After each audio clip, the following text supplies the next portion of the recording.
Hi everyone, welcome to this episode of Diverse Talk Matters. To talk about different things around diversity, equity, inclusion, talk about things that people may find challenges with, so we hope you find them really useful. Some are around people's different lived experiences, some really challenging conversation, things that sometimes we don't need to talk about. But we really hope you enjoy the range of topics that we are introducing to you or bringing to you, to your homes, to your house, to your workplaces. We hope you enjoy. Hi everyone and welcome to this episode of Diverse Talk Matters. Today we're going to be talking about all things staff networks.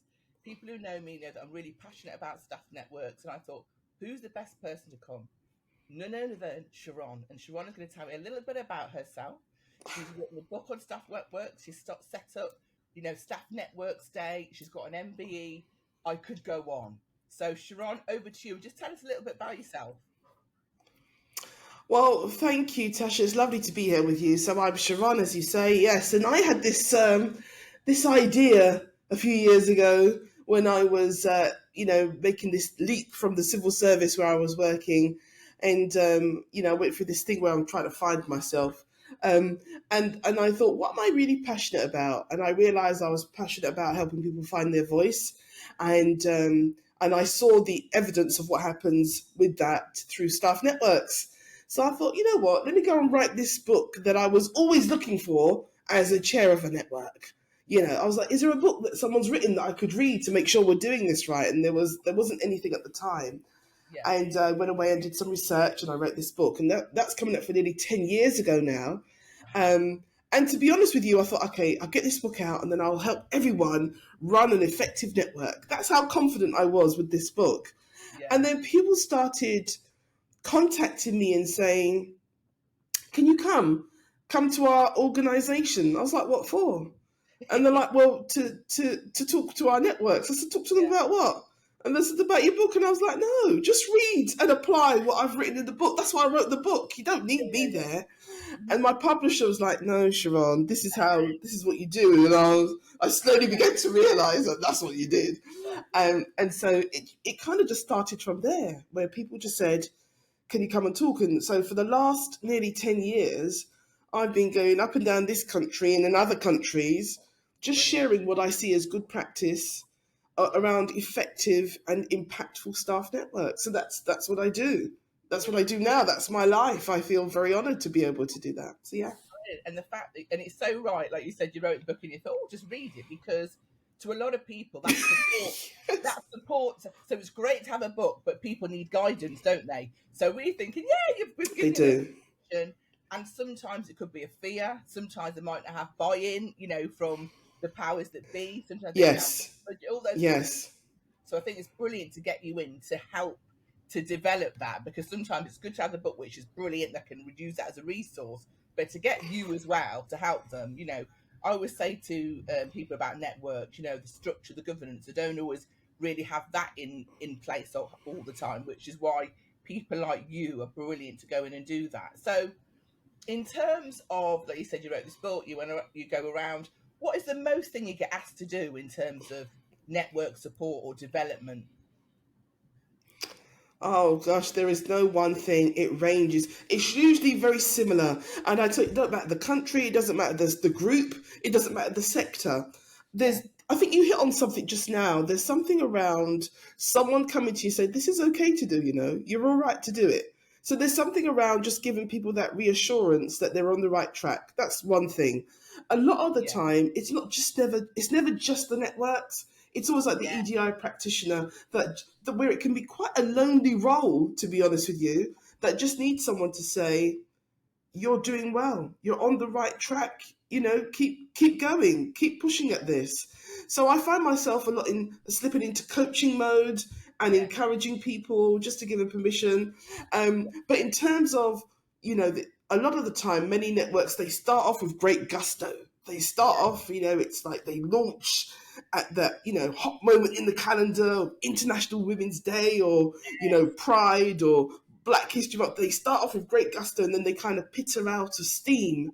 And so it's normally, we've lost our direction. How do we get back on track? How do we have an impact? And I'm like, okay, it goes back to what you were saying. Well, what's our governance? What's our structure? Yeah. So it goes right back to that, because if you don't have a solid foundation, when the winds, as I call them, of adversity and challenge comes through, the network starts to crumble instead of standing strong because it's not supported. So I'm all about, let's check your foundation, let's check your purpose. Why are you here? Who set you up in the first place? Because that's another thing.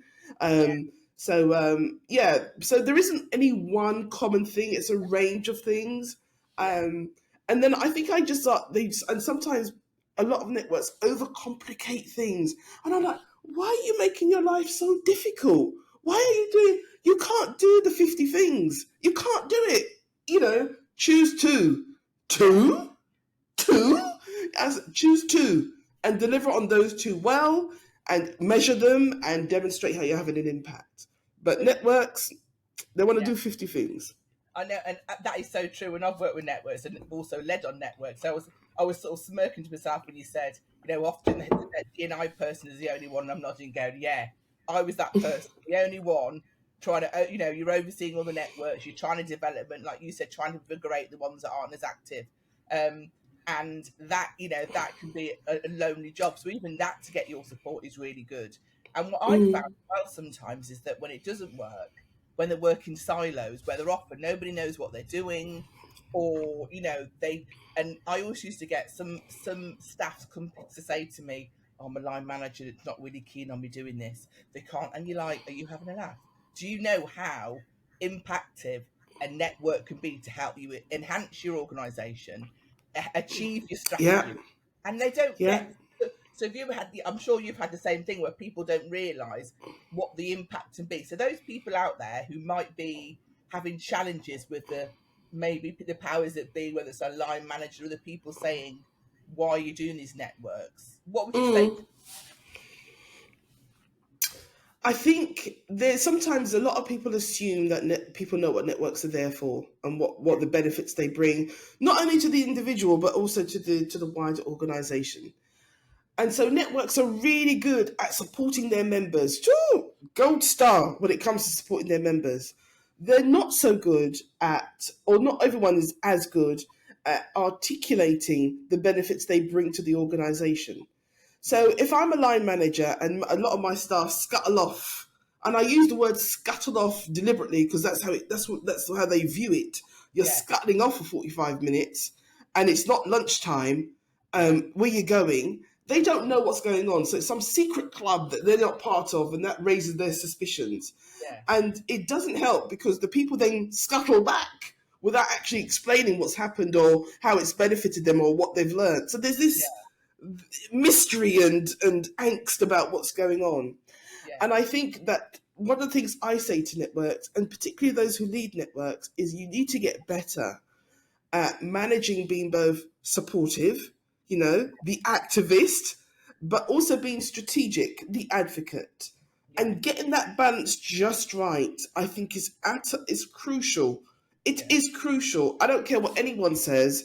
You could be the most lefty, activist that you want, but you will need to gain traction in the organisation. And I think that's getting that balance right is absolutely fundamental for certainly for the ERGs and the networks in the 21st century. And also, like you said, sometimes we have challenges with people being able to do it. What's your thing about allowing people time out to do that? In terms of, like, I totally agree with it. And I used to say the same to organisations. Pick a couple of things. I might say up to 3 or 4, targets for the year, actions, because you're not going to do it. How would you sort of get that much bit more to say, look, how are you going to get the senior managers on, for one? And I think it's beneficial they are. But, get those messages about, listen, it's about reality in terms of what you can do in your day job as well. I mean, I think if you really believe in your networks and you really believe that they can achieve the stuff they can, then you will allocate the resources. And some of those resources include time. In the same way as if you wanted to start up another project, you'd think about, well, who are the people in the space? What time do they need? What resources? In the same way you think about that, you should think about your networks. Yeah, I think so. I do think, though, so for me, it's always about balance. It is about balance. networks need to get better at articulating how they're going to benefit the organisation and what being involved in the network means for staff. Yes. Because people don't look at networks as a platform for development. But if you think about all the things you can learn in a network, it is your platform for development. I learned what type of leader I was. I learned someone called me and they meant this to be a compliment, but because at the time I was a civil servant, I was like, They said to me, Cherron, you are really political with a small p. And what they were trying to say was that I learned how to play the game. You understand? So that's what they were saying, that I mastered the game, rather than saying, and another thing, it's not right, that our people are not getting promoted. While that's true, sometimes it goes in one ear. But when you learn to say, actually, if you want to achieve this strategic objective, surely you need to understand how it impacts on blah, blah, blah. And you start to play back their own language. It then generates a different kind of conversation and it raises different kind of questions. So I think there's a couple of things. Yes, organizations need to invest. And yes, networks need to articulate how they can help develop skills and competencies that will take people beyond the network tenure. Yeah. And I don't think that's how I see it. Yeah, that's brilliant. I don't think that's mentioned enough in terms of, one, what sort of people you want to take those roles on. Like you were the master negotiator, the master. How you work with people. You've got to have a certain way about if you want to get things done and want to get people to agree with you. So a lot of people not a lot of people, let's take that back, Tasha. Some people may aren't sure about getting the right people in place, and it has to be, if you're a chair or a co-chair or whatever, they shouldn't be just picked and go, yeah, you can do it. They've got to be, one, the right person in the first place, be able to do that work, and secondly, if there is sort of training available, be willing to develop themselves as well as learn on the job. I think you're spot on. And I think if you think about it, like I said, if you're going to have any other team in your organisation, you don't just go and choose anyone.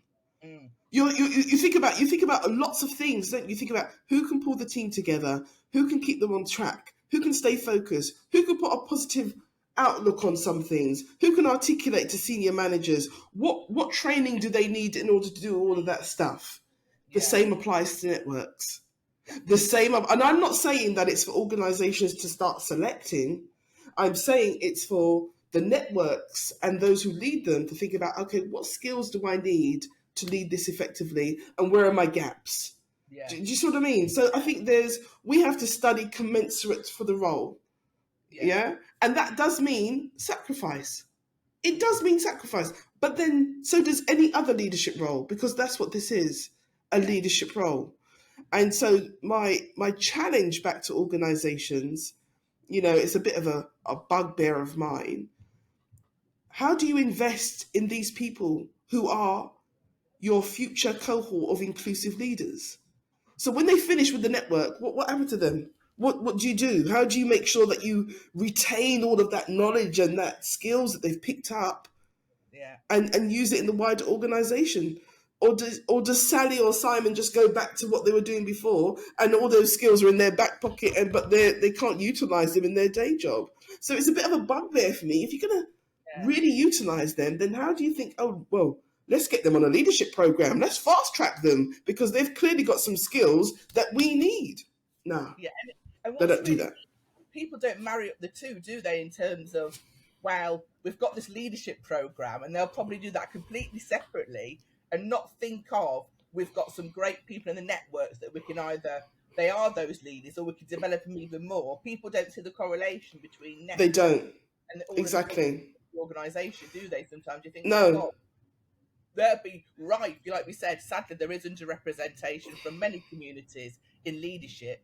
And if they went to those networks, I'm sorry, you'd find a lot of people in those networks who would be there ripe and ready for that leadership and development, and they don't see it. There's all the work. I mean, God, I've worked with so many chairs over the years, so much work they put in, and the effort and how they drive it and how they like you said, and you think, why can't people always see that? So anybody listening, please think about what the great people are on your networks, and you are developing them, and you should be putting in funds to develop them and seeing how they are actually helping you with, widely, like I said earlier, as an organisation.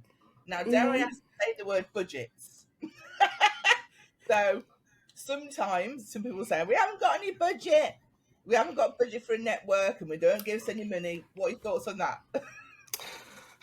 Okay, so I use my experience of running networks is in the public sector, and in the particular department where they didn't give us any money.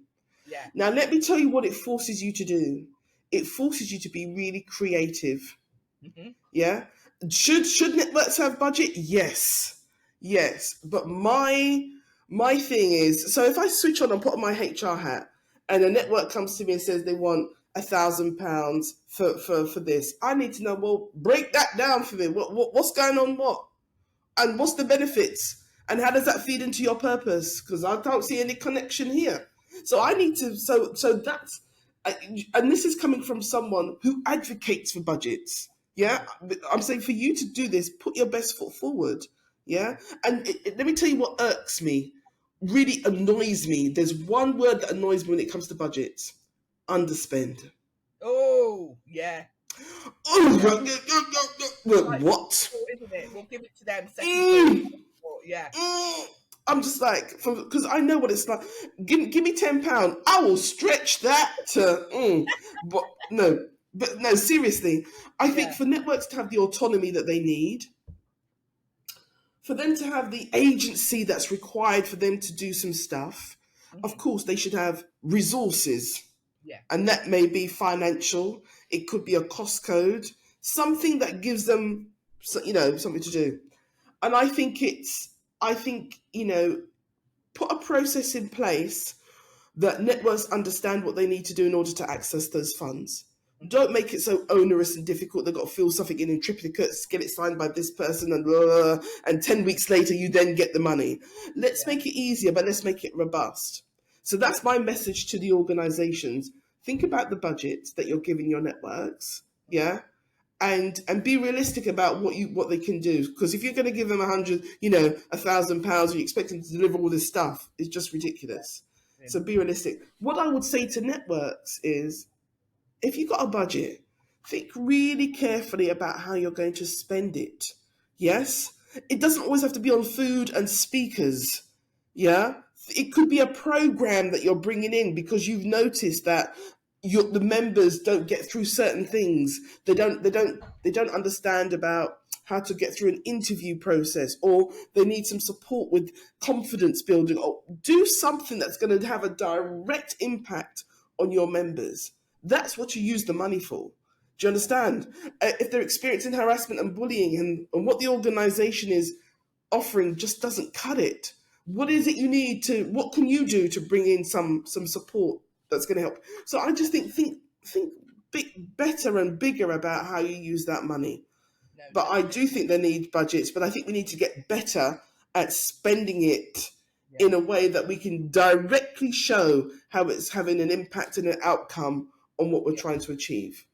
Because often, and it's not a negative, because we've all been there, I suppose, some people will spend it on those food and other things. Well, actually, like you said, putting into something that's going to develop, strengthen, broaden what you're doing is going to be better. But people often think of the low hanging fruit, if you want to say that, rather than doing it more widely. And I was one of those people as well. I worked in a charity, and we had 4 networks, and I literally had nothing at the beginning. And at the beginning, it's more time, discussion as your resources. But also as you prove yourself and prove the worth of the networks, how it's building, whether it's building into, for us it was service users, how we were helping, that development, how we're helping volunteers and staff. People then, you did get a budget, so I'm saying a sort of a message of those going, please get a budget if you can. But if you can't, start with time as a resource, and then eventually you prove it, and you'll get more and more each year. Well, that's what happened to me, because people saw the benefits of it. But it is, try and get a budget. Like you said, underspend. It shouldn't be an afterthought. It shouldn't be, if we can, I'll give you a cup. Literally, because I know networks have had £1,000 for a year. Really, what's that going to give you? And people work with it, don't they? But it is something they do. They do work with it, but you know, I mean, I'll give you this a very quick example. We were one of these networks that didn't have any money. They didn't. I mean, it was just a common thing. Okay, I don't advocate for that, but we are where we were where we were, and so we just dealt with it. And I knew that the organisation was about to go through a huge change. Okay. I was concerned about the way the organisation was going through the change because a lot of people were going to lose their jobs because they were making a huge cut. And so the network wanted to support as many people as it could. Yeah. So we brought together some people who could pull together a masterclass in applying for your job. So we did this masterclass and we rolled it out and we really supported our members. This program was different to what the organisation was offering their senior leaders. Bear that in mind. So when the senior leader goes to the official one, he's sitting there and he's listening and he said, I don't want this. I want the one where they go through your application form. So now everyone's like, well, what program's that? We don't know what it was. The one the network was doing, the one that his PA, who was black, had gone on. So, because she was talking about how it was this and that. So he thought he was going to get the same thing. And he's sitting in this room thinking, what is this dry course that I'm... So then the people who they had brought in to roll out that program approached the network. Okay. Brilliant. So they said, what's this? Who authorized you? Listen to the wording they use. Who authorized you? Who gave you permission? So I was like, nobody authorized us. We don't need authorization. We don't need permission. We did this off our own back based on our experiences, So then they said, well, we'd like to look at it. I thought, you just want to use it and that's okay. Exactly. And everyone was like, no, don't give it to them. And I was like, listen, play the long game. All right. This is where the chess player in me came in. So they played the long game, they rolled it out. And I said, the only thing I need you to do is to acknowledge that it came from the network. Yeah. Right. So they did all of that. Then I wanted to do something to boost our members, morale, because they had gone through this process and most people got the jobs, but some didn't. And I just wanted to lift their morale and we wanted to get in a guest speaker. Mm-hmm. We didn't have any money. And I spoke to my sponsor at the time, the late Bob Kerslake, Lord Kerslake, who passed away sadly last year. And I said to him, we'd like to get a guest speaker in, but we don't have any money. And he said, I want you to go to the people who was running the training program and ask them to sponsor you. And because he said, I know they didn't pay you for your course, so they could pay for this. And that's how we go. So can you see how when your focus is supporting your members, even when you don't have any money, when people see the impact that you're going, they want you to win. He came in and he really pushed it. So I'm that's just a one-off story, but I'm just demonstrating how we can be creative and strategic and still support our members. But to answer your question, Tasha, money is important. Yeah, and that is a really good example, as well as when you've got a sponsor, where you've got support from leadership that drive. The fact that he, gave you that support and help, was like, we're going to make it work. And I always say to people when senior leaders will go, what can I do? I said, you've got to show support, you've got to endorse, you've got to show and do it meaningfully as well, not like tick box, because then other people will go, oh, they are taking it seriously. Oh, yeah. Oh, yeah. Yeah. You have to see it to believe it, as you know. So they'll be like, oh, is that really? And the fact that they then start to see that is really, really good. So, yeah, that's a really good example. Yeah, it's good. I think the point about senior leaders, I think most senior leaders, they do want to help. Yeah. And they fall into a trap. They either assume they know what the help good looks like, or they don't know what to do. So they can be quite passive. Yeah. And then you got the networks waiting for the senior leader to be active. And my message to network leaders is take the lead. Take the lead. Tell them what you need. And I run a course just for sponsors. And I'm like, I break it down and said, this is what you should be doing. And here's what you need to be mindful of. And here's where the vulnerabilities need to be exposed. You know what I mean? So we just have a warts and all kind of conversation about their role as a senior sponsor, because a lot of network leaders and network champions don't really understand. Yeah. I mean, they're getting it now, but for a long time, they'll just walking blindly into this role because they were told, or you know, they felt that they should do something. So yeah, but that senior leadership endorsement is really important. And I think it's really important what you said as well about they need to know, because I remember I had a really brilliant, one of the senior sponsors was like, Tasha, treat me like I'm stupid. What do I need to know? What do I need to do? How can I Oh, help? great, yeah. You know? And I think that's what makes it really work. The thing around what can I do, because they're not miracle workers. They don't know if they're not you know, D&I specialists, or particularly who've got a great knowledge about it. We can't expect them to know. So they were quite happy to be guided by myself to go, this is what this role means for you. Like we did, and I'm sure you did the same thing. We had a role description, expectations, what as much as what's expected from the networks, what's expected from the sponsors and the senior champions as well. Because I think that is really important. They can't know. And as we know, a lot of senior managers are really busy. So to give them the information to be told, all good. Do you know what I mean? It's all I mean, I think you're spot on, Tasha. And one thing I do say to network leaders is learn how to manage upwards. You know, manage upwards.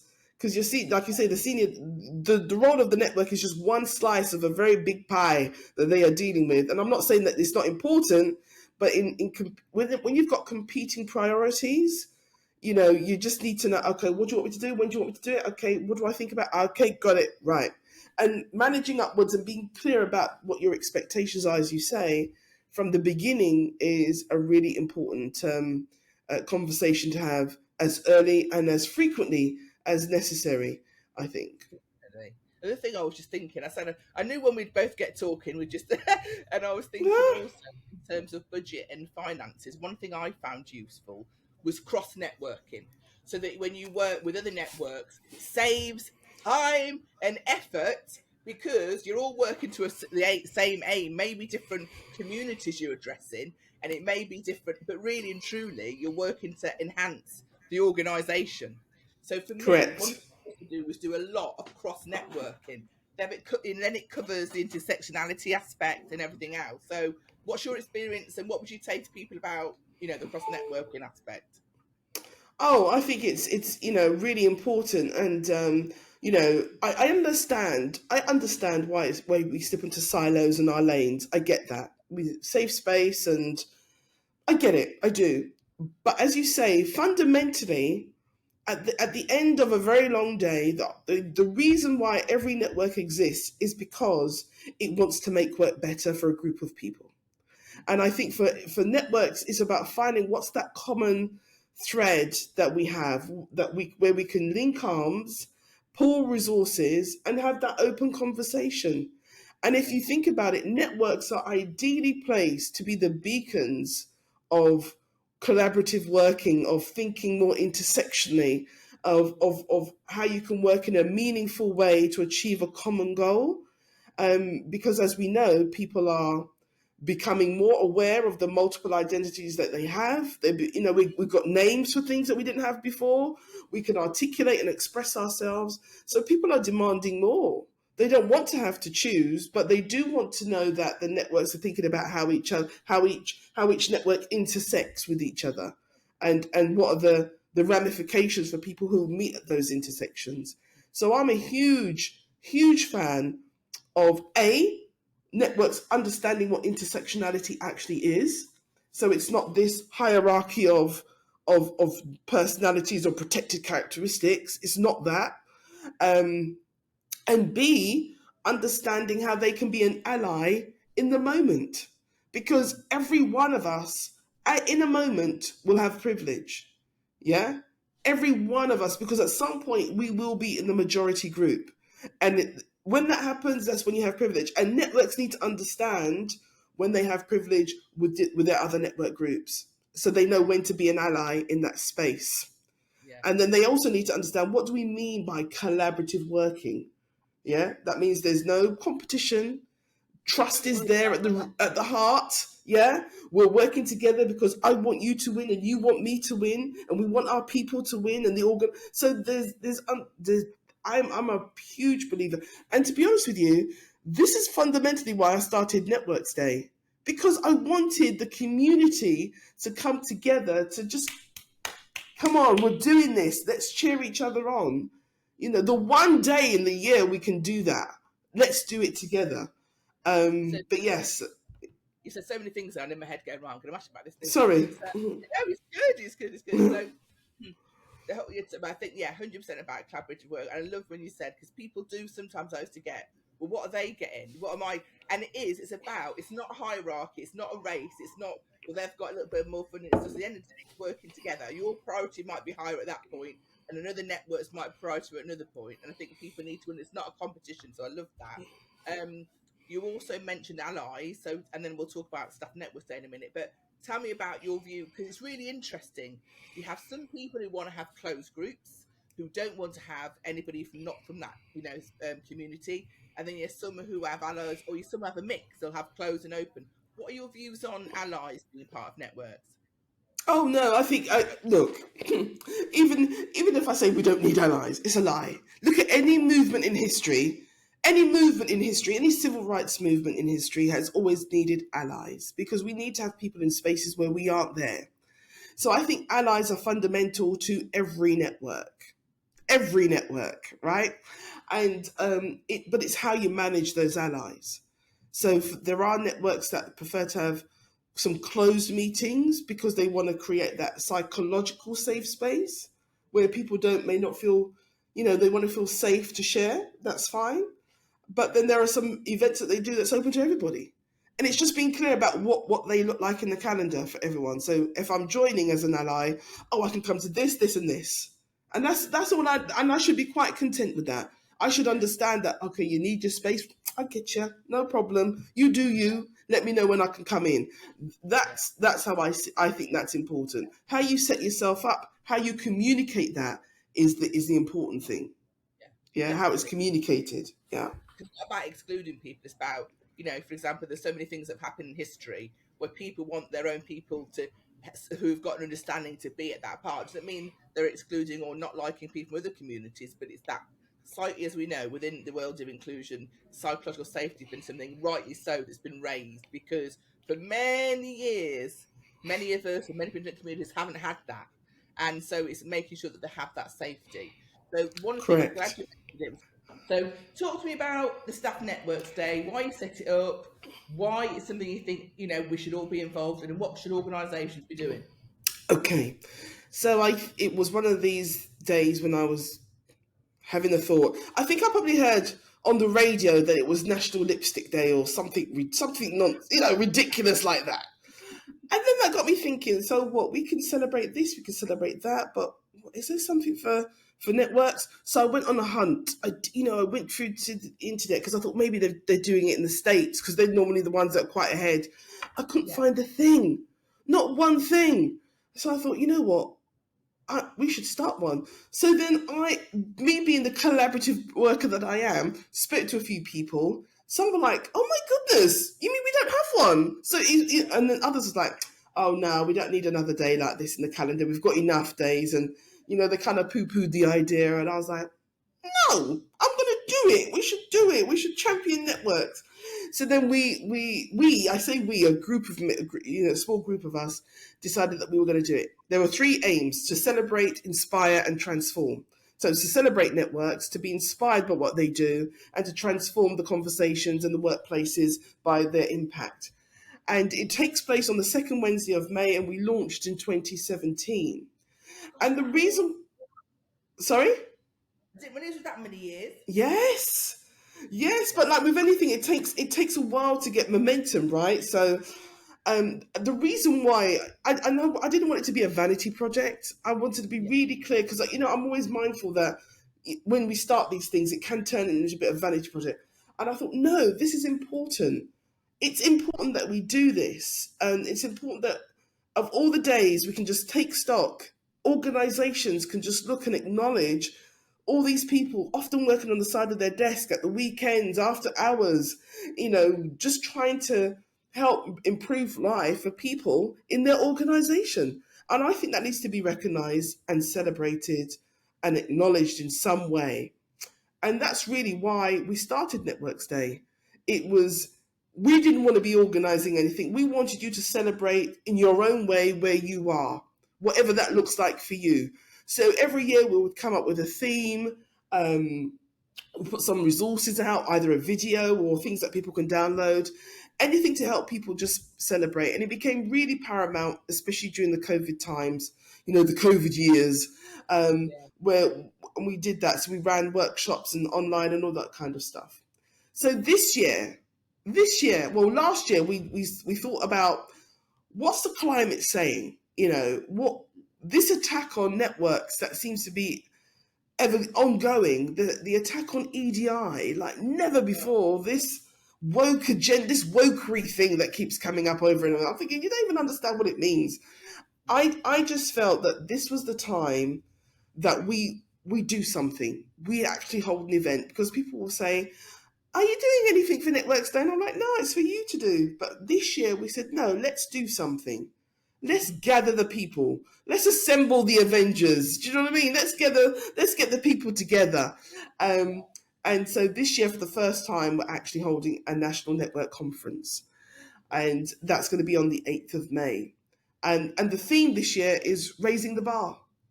And that doesn't mean we want networks to do more. We're just saying, in order for us to really survive this adverse time, let's take stock of what we're doing and do better with what we've got. Do you understand? It's about really trying to, okay, let's push ourselves, and we've got a whole array of speakers, and I'm really excited about it. And I think people are going to come in, they're going to feel the love. You're going to feel the love in the room, and you're going to walk away feeling inspired and challenged and equipped and hopeful that your network is still needed more now than ever before. So yeah, that's really what it's about. It's not it's not just a tick boxy thing. It's meaningful, and yeah. And for those, because obviously we hope this podcast will be live for many, many years to come. This is 2024. This is the first conference that Cherron is doing. But even if you're watching this and the conference is gone, watch this space. Join.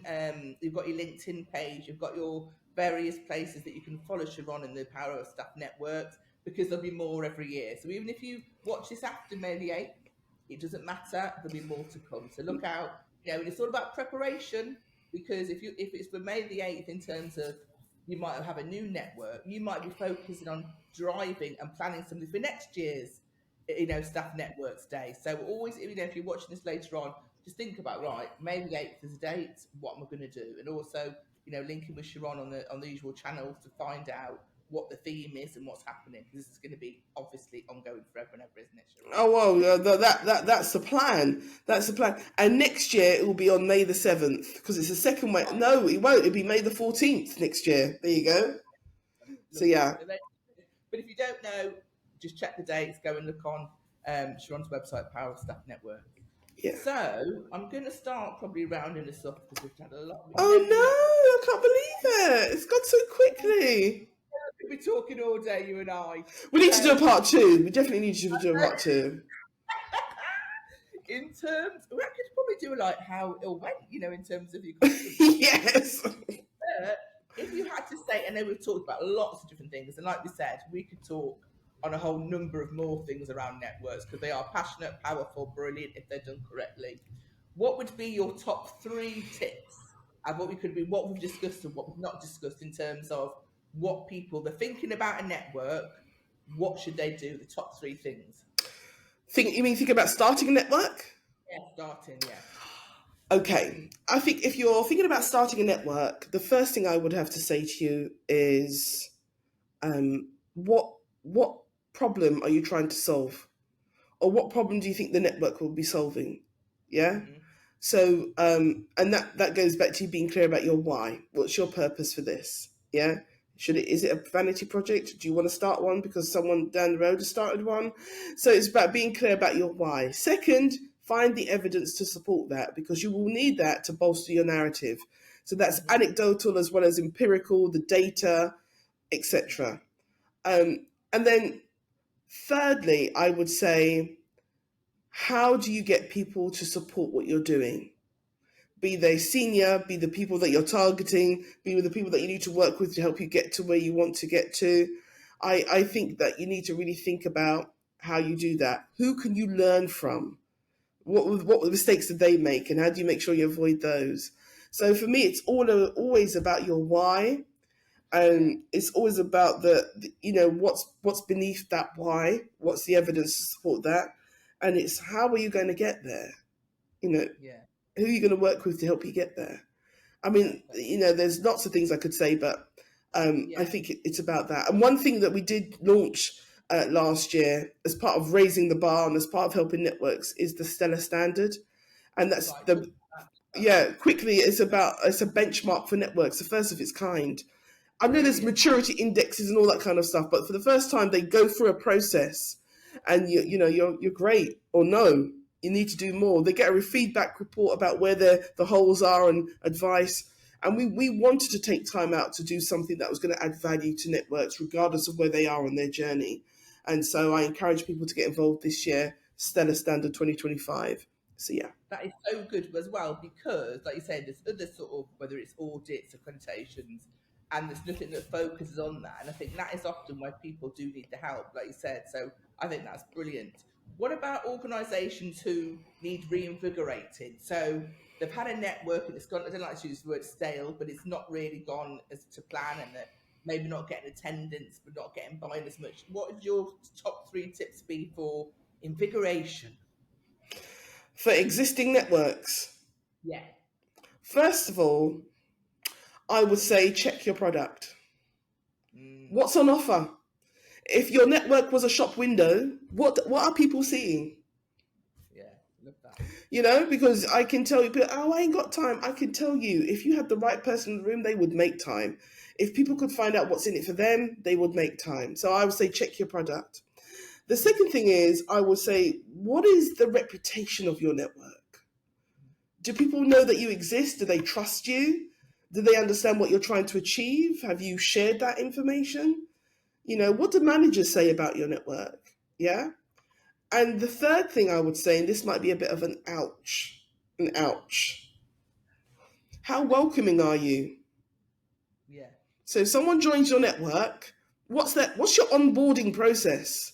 How do they feel welcome? How do they feel like they're part of your family? Do they just go to a mailing list? I would say try again. Yeah, so if you want people to get on board and you want them to feel welcome, then you need to put things in place to help those things happen. And I say that as someone who has had to do that and see how it works and how it's transformed. And people, it's really nice here, isn't it? Yeah. And you know what? I had a conversation with somebody about this in the last couple of weeks.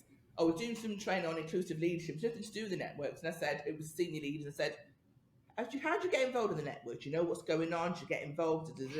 And they were like, well, no, not really. I said, do you even get linked on the communication email? How do you know what's going on? I said, because what they're doing is helping this firm. So how you need to know, if you're going out there and pitching and saying, this firm is a really good one and we do, you need to know what's going on for one. But secondly, they sort of said to me, but I don't really want to impose. I don't want to go. And they might think I'm not from that community. I said, listen, they'll be glad you're there. They are well. And so the thing is, there's that fear from other people sometimes about what's this network going to be like.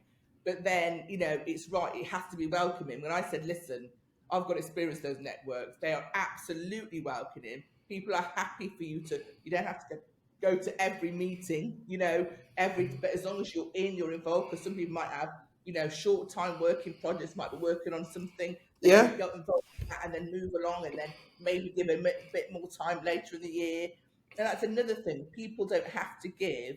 It's not a thing you have to attend. Obviously, the officers of the network have to get involved, but for the people, you can do as much as little as you can. We've all got a day job, haven't we? And I think people need to understand it's not going to be a 24/7 commitment to make it work and to be part of it. And easy access, easy exit. If you can only do something for 3 months, come and join us for 3 months. We'll give you a little write-up about how you've done. That can go into your performance appraisal and biff, baff, boof. I think we just need to be a bit more flexible and, a bit more accommodating and just realise, okay, you can only give that. Okay, no problem, cool. Let's do that. Exactly. But again, what's in it for them? Yeah. What's in it for them? I keep saying we're going to finish, and I'm thinking of more things as you're talking. And you were talking about when he said bish bash bosh put your appraisal. I used to say to network officers, Are you making sure your line manager knows what you're doing, how it's impacts on the organisation, how you are helping to achieve the organisation's vision, mission, and values by being a part of the network? So anybody out there who is a chair, co-chair, communications officer, events, whatever you're doing, this should be linked into your personal objective. Absolutely. Credibility for it, you get, that's good. Absolutely. You one-to-one should be thinking, this is a part of what I'm doing. I'm a big part to play in helping this organisation get better. That's it. Get your senior sponsor to write up your contribution to your appraisal. Yeah. That's it. Definitely. Do that. Yeah. Anything else? I am going to definitely finish now. It's been as you know, I could talk about this all day. I mean, I even wrote a book about it. But Is there anything else you want to say just about anything about Steph? Like I said, we might do a part 2. Have something else to the one thing I would. Sorry, say that again. Sorry. What is it? Anything else you want people to know about network? I would say that I want you to enjoy your experience leading a network. Yeah, so I would say enjoy it. You'll learn a lot about yourself, and you'll make some amazing friends that will be with you for life. You know what I mean? And take what you do seriously, but don't take yourself seriously. That's what I don't take myself very seriously at all. But when it comes to what I'm doing with the networks, tunnel vision, laser, but I think I really want people to enjoy it, because they can, when you see the power, when you see a network really harness its power, it's magical. It's magical. So I want to just sprinkle some of that dust all over people, and so they can really tap into the power of their staff network. Brilliant. Well, that has absolutely been fabulous, Cherron. Thank you so much. Thank you. Good luck with all the work, like I said. Thank you. Cherron can be found on all the usual networks. We'll probably put it in when we promote this podcast. Get involved with staff networks. If you've not got one, set one up, but bear in mind what we've said. If not, you can get Cherron's book, who can help you do that as well, give you information, or contact Cherron. But yeah, thank you so much, Cherron. We will end it there. Thank you. Until next time, watch this space. Thanks all. Bye. Thank you so much for tuning into the podcast. Please do spread the word about our channel and tune in for our next episode.